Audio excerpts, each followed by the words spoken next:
Welcome to the Church Solutions Podcast, brought to you by JSL Solutions. The Church Solutions Podcast is designed to help equip you and your church in the use of technology and other tools and services. And now, here are your hosts, Steve Lacy and Phil Thompson.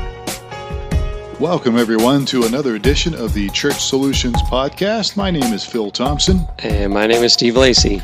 And we now enter to the time of the podcast where we talk about ourselves, the most narcissistic moment in podcasting. Have you ever We'll noticed make it that? brief.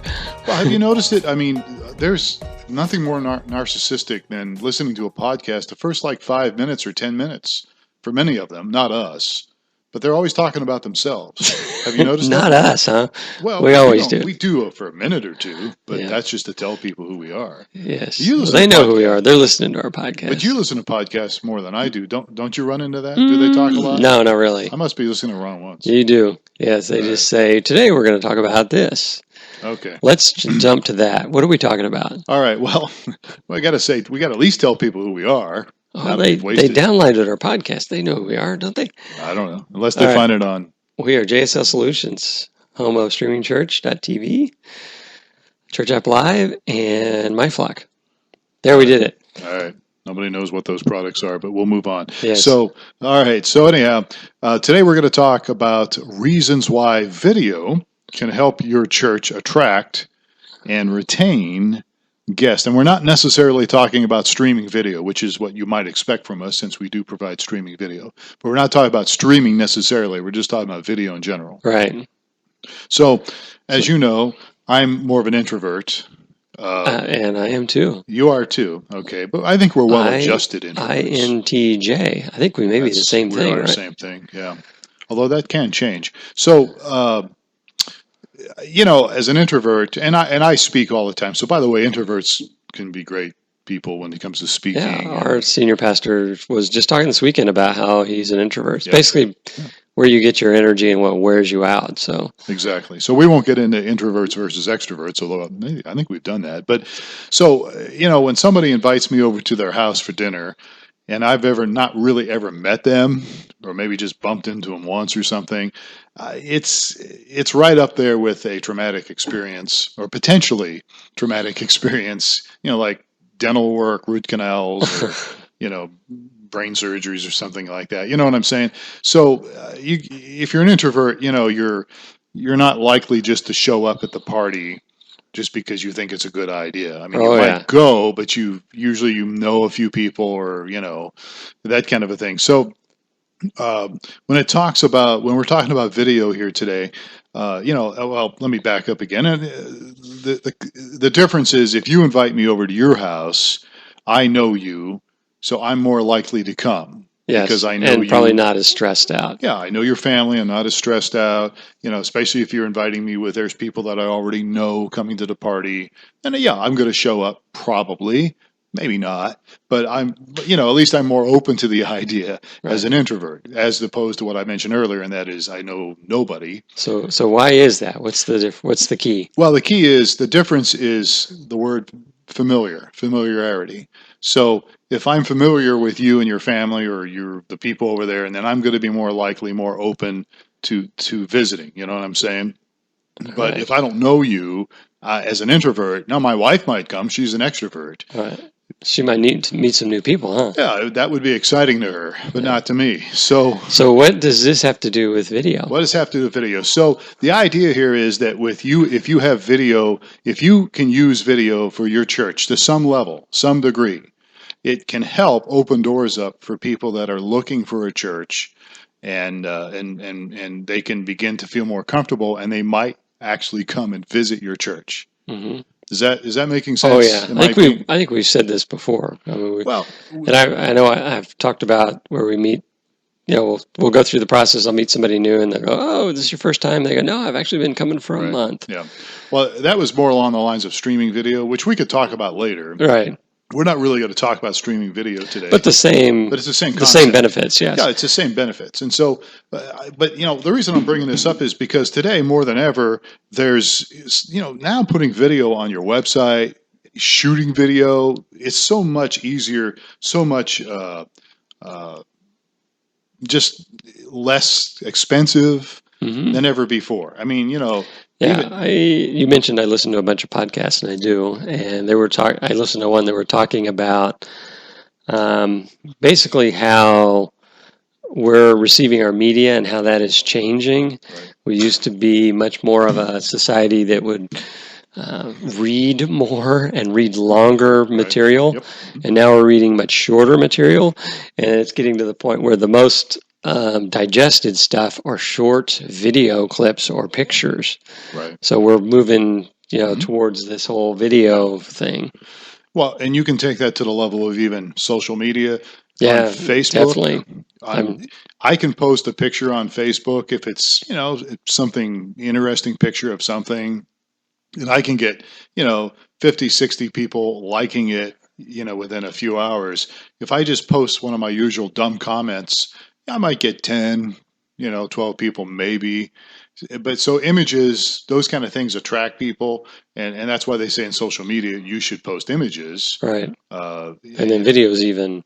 Yeah, and so videos, absolutely. A step beyond that. Cat videos. By the way, I went up to a friend of ours invited up to us to the White Mountains, and this past weekend, Pine Top, Arizona, beautiful place. But they had a cat, and I've never been allergic to cats. I don't think until I met your cats.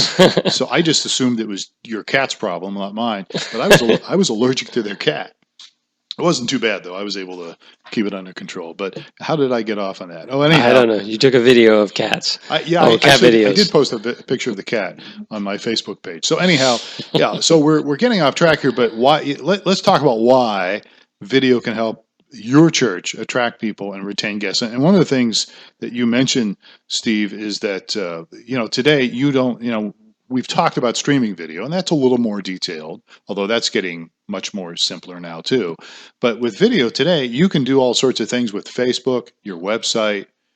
You don't have to have long videos, just like you mentioned, a short little clip can help people. And so the familiarity will really open the door to people if they get a chance to see some video.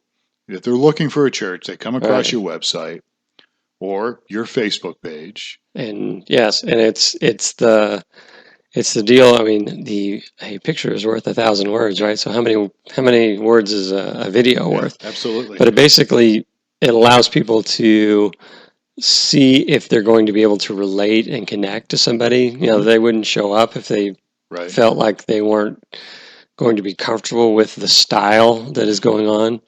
So it kind of moves the relationship along a few steps before they even come into the church to visit the church, because they'll have become familiar. They go, oh, this guy's got, he's funny and I like his sense of humor or whatever it may be. Yeah. I can relate to this. And so you kind of move in to the relationship a little more willing to share and expose yourself. And we've said it kind of creates open windows for your church. People can kind of look in without having to walk in the door and feel nervous about, what am I walking into here? A really low barrier to entry, because you can check it out. And I think I've mentioned this before, but one of the guys I used to work with said I think it was the top 3 most uncomfortable times in his life. One of them was at church. No. The number 1 was at church. That just kills me when I hear that, because I've worked with churches for so many years. And when I hear that story, when I hear you tell that story, I just think, gosh. Yeah. I mean, and he's been in, I know uncomfortable situations like, making a big presentation to some senior leaders, and that'll get your blood flowing, but get you uncomfortable. He said the most uncomfortable was at church. Yeah, and that's a sad commentary. But had he seen video, he probably would have said, "This is not the right fit for me." Exactly. Yeah. So, exactly. So it really opens up the door. Familiarity opens up the door. The second point is video actually can facilitate connection. So you mentioned this just at the beginning of the podcast, that and this is another story. It's a different story, but it's the same deal. Somebody I was talking to, a pastor I was talking to, said, a guy came up to him and said, "Hey, I really feel like I know you." And the pastor said, "Well, great, but how long have you been attending here?" And the guy said, "Oh, this is my first time at your church, but I've seen all your videos on your website." and I just feel like I'm at home. Mm-hmm. And so again, going back to what you just said, you get a chance. The video part, video ministry. You can do a lot of things with it. You can have some fun videos on there. You can have some serious videos, but it's a powerful tool to really help connect people. And if you can put several on there, even if you just start with one, it gives people a feeling for the church. And of course, you want to be authentic about it. Right. You don't want to be somebody you're not on the video. But it's probably tough to be somebody you're not unless you get footage from somewhere else or something. But you can put a facade on, I guess. I don't know, but like the church I'm working with now.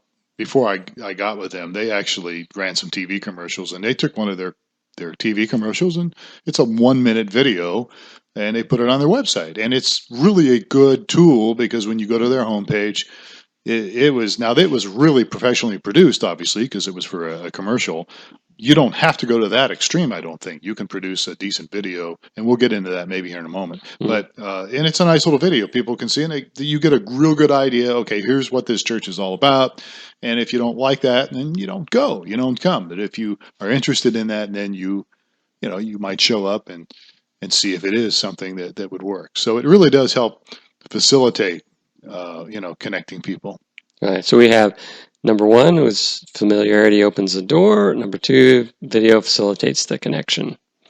Yeah, and then the third one is video can really, if it's done right, it can maximize some great opportunities. It can attract people, and I think it can retain guests. There's a survey out by Thomas Rainier, and I think it's from an article or a book called Surprising Insights of the Unchurched, which I'm always interested in. And it says 90% of unchurched people choose a church based on the primary communicator and his or her preaching. So, which that doesn't totally surprise me. 90% seems a little high, but maybe not. So what he's saying here is, people are going to start coming to your church and because of the person speaking. Right. Usually that's going to be the senior pastor. And so they come because they now I would have thought it might be a little lower, but maybe not. Some people like music, some people, whatever it might be. But so the idea here is that, maybe create a little highlight reel of your pastor and some of his best one-liners that people could watch, and you could post it on the website somewhere. Maybe even a catalog of some of your messages, and you can put it on YouTube. Now, that's a little more work than what we just talked about earlier. Right. But it is possible to do. Yeah, and a lot of churches are doing this. It doesn't necessarily have to be a catalog on YouTube, but they'll videotape their services and make them available online. Because I know that at our church, the senior pastor had asked, when new people show up, they say, well, how'd you like our website? And what was the first thing you checked out? Right. And almost always it was, I checked out your sermons. And if you have video sermons, then they can really, so it's a key place to post your sermons and get some exposure. Well, it really is. And again, getting back to not having to spend, let's take a moment, let's divert off these notes for just a second. And let me just explain how easy it is to do a little video. And I did this actually with your pastor, Jeff, when I was working for your church at one point. We would do a thing every Monday, and I would take my iPhone in, usually to his office, although we did do it some other places, and I would just kind of make sure the lighting was good and make sure there wasn't a lot of noise. Right. And I would literally shoot a video from my iPhone for about a minute or so, maybe sitting a little across his desk, right? Yeah, or his desk, or maybe on his couch or something at a decent office where there was a little more furniture. And I could literally just hold my iPhone and now you have to understand Jeff's, he would kind of think about this for maybe a few minutes beforehand. Uh-huh. He's very good at ad-libbing anyhow. But he would talk about what's coming up, or he would mention maybe briefly, hey, last week we talked about, being grateful, and I hope this week you'll continue to think about, some things you can be grateful about, as an example. And then he would maybe give a little preview of what's coming up the next Sunday. This Sunday we're going to talk about, why worry is harmful to your mind or something, you know. So you would do this in one take? Or? I would do it most of the time. We got it down pretty pat where Jeff was pretty good at doing it in one take. I mean, and there was a few times where we'd get stuck in a rut. It'd take 4 or 5 takes. But the more you do it, I actually started doing this with my pastor, but it just, he's part-time, I'm part-time. It's hard to get together. I tried it after a service or two, and he was actually incredibly awkward, which is kind of unusual because he's a good speaker, but he was awkward on video, so he wasn't used to it. But with your guy, Jeff, and what I'm saying this for is anybody can pretty much do this, a little bit of practice, and you can get it down. And then I would take the video, and I literally, you wouldn't have to do any editing. I would just, once we got it down to a science, you know, he'd do his deal, a minute or two at the most, and then I'd stop it, and I would upload it to their YouTube channel. And then from there, I would capture that because YouTube gives you a link. You can put it on your Facebook page. You can put it on your website. If you really want to, you can download the actual video, create a file if you really want to do that. And that's easy to do as well. It doesn't take very long. And then you can put it different places.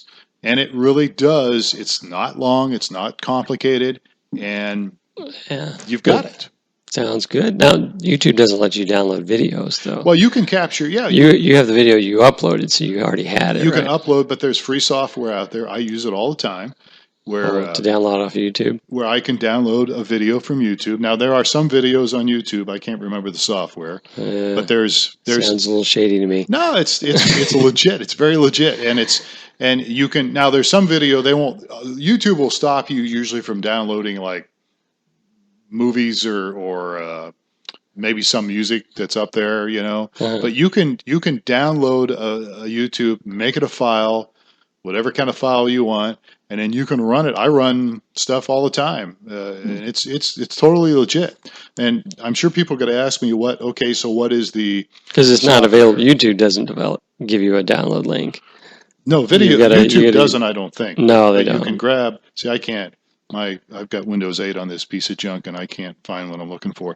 But that's a whole other subject. But there's software you can use to do that, and you can grab it and put it different places. So, all right. Well, even if you trying to tell me what I'm doing is illegal, you can at least share the link. YouTube will give you a short link. We went down a rabbit hole. Yes, you can do that. You're pointing out that it's very easy to do and very easy to share. It's easy to do and easy to share. So there's this misnomer out there for a lot of people. Well, if I'm going to shoot video, I'm going to have lighting. I'm going to have to have this expensive camera. I got to have an editing crew that's going to edit it for a week. And I've done that. I've done that. I've gone through those hoops, but really you can make it pretty simple as far as what we're talking about today, about a snippet or some information, you know, from your pastor that's maybe a couple minutes long. You know what I mean?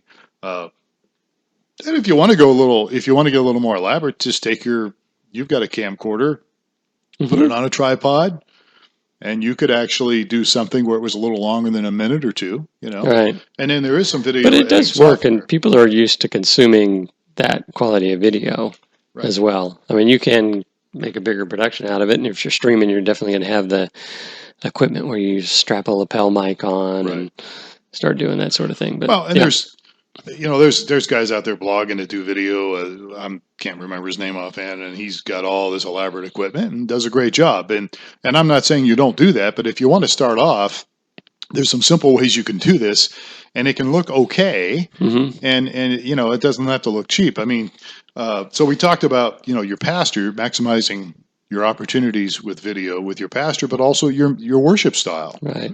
And what you just talked about, it comes across as more authentic than if I have a little rolling intro promo graphic, and then I have the minute with my pastor, and then some, you know, if it looks like it's really polished, it becomes a little less authentic for the purpose we were talking about, with it's just a weekly, you know, stay in touch message. Yeah, that's the context which I'm talking about. But again, you know, you can certainly go through all those other things that you just mentioned if you want to really, really get into video. And there's a lot of churches that do that, and that's great. We're just trying to give you some simple reasons here and some simple ways to do this that will help attract visitors and connect with people. So we were on this, before we went down this path here, we were on this, why do people connect with a church, right? And you said number one was the pastor. Right, the pastor is one of them. And the second one was? Well, it's various reasons. Worship style is a big part. There are people that like a certain style of your worship service. And it can be lots of different styles out there. So the style of music is one reason why many churchgoers, decide that they're going to attend a church or keep attending. So if you've got somebody that's just moved across, just moved into the community, and they're seeking a church, maybe they're seeking a church with a great choir, or maybe they're really into this Christian rock thing, Christian band, contemporary stuff. Okay, if you've got some of that on your website, as far as the video goes, again, doesn't have to be an entire song. Right. It can be just a minute or so of it. It builds that bridge of familiarity. Like, Right. I know what I'm getting into when I visit this place. Yeah, exactly. The style of music, and I've seen this, you've seen this happen before, where, we've had people walk into our churches, and as soon as the band starts up, because Steve and I both kind of go to churches that have, we don't have choirs, we don't have more traditional, we have more contemporary stuff, and we have a band, you have a band. Mm-hmm. And I've seen people walk in and turn around, walk out because they didn't like the music. Right. And that's okay. There's nothing wrong with that. If you go in there and you could have saved them a trip, we had video of the... Well, exactly. So if they just would have seen it on video, ahead of time, they would have saved them the time and money to go down and walk in and then turn around and walk out. So what's the third reason? So pastors first, worship style. I think the other one would be your kids ministry, especially if you're a younger church reaching younger people. Children's ministry is very important to young families. And so hopefully if you're listening to this podcast, you've got, if you're trying to reach younger families, you've got a decent children's ministry, hopefully. Well, what you could do is you can do a little deal where you can kind of maybe have a little video of some of the children's workers. Right. A vignette of, I'm envisioning a vignette of, maybe 30 seconds or so, but it's got different age groups and shows the people working with the youth or the kids and the various age groups. So you can kind of get a feel for. Yeah.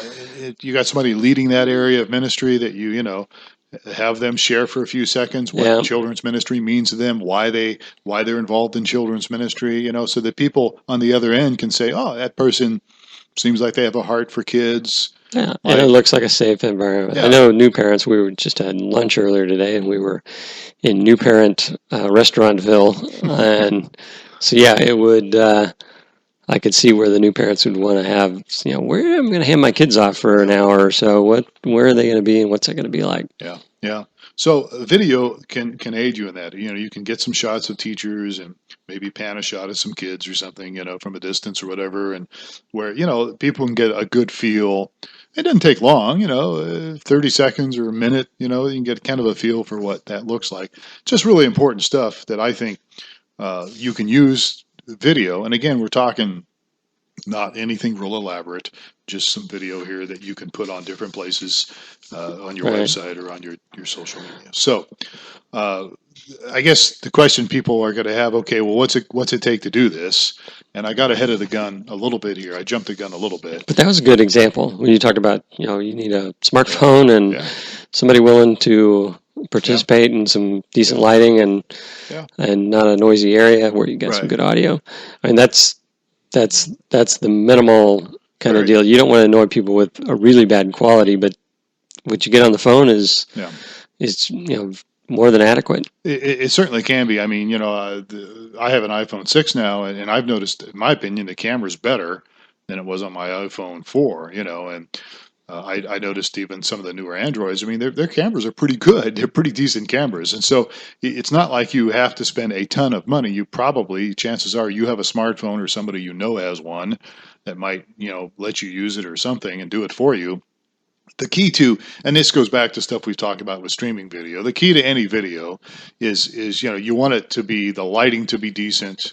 You want the audio to be good and decent. Right. And obviously. Right. And those are the two. I mean, you don't want to struggle to see what's going on or struggle to understand what's happening. Right. You get those, and So it's the same way with what we're talking about today. I mean, you can, with the quality of the cameras on videos, especially the smartphones, you can have a decent looking thing. And, try it a couple times. Yeah, you may have to do it a few times before you get it down, but, do it once and then play it back and look at it. Does this look pretty good? Ask somebody's opinion on it, or two, and say, hey, what's this look like? And we often get the question of, what camera do you recommend and that sort of thing.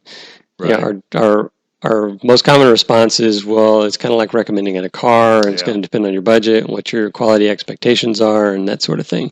Yeah. So, I mean, we've got we actually have on our website a range for streaming equipment, and it has a band in there for the camera suggestions. So you can spend anywhere from starting on your cell phone, which shouldn't cost you anything, up to several $1,000s on cameras. You can. And there's just, there's the common ones, the Canons, the Sonys. Panasonic, I think, makes a decent one. Mm-hmm. Something you might, if you're going to do this on a regular basis and you really jump into this, you might want to get something, like one of these cameras that you may spend $500 or $1,000 on if you've got the budget. It's a consumer cam. We're talking about a consumer, but the consumer ones are good. They're small and they're mobile.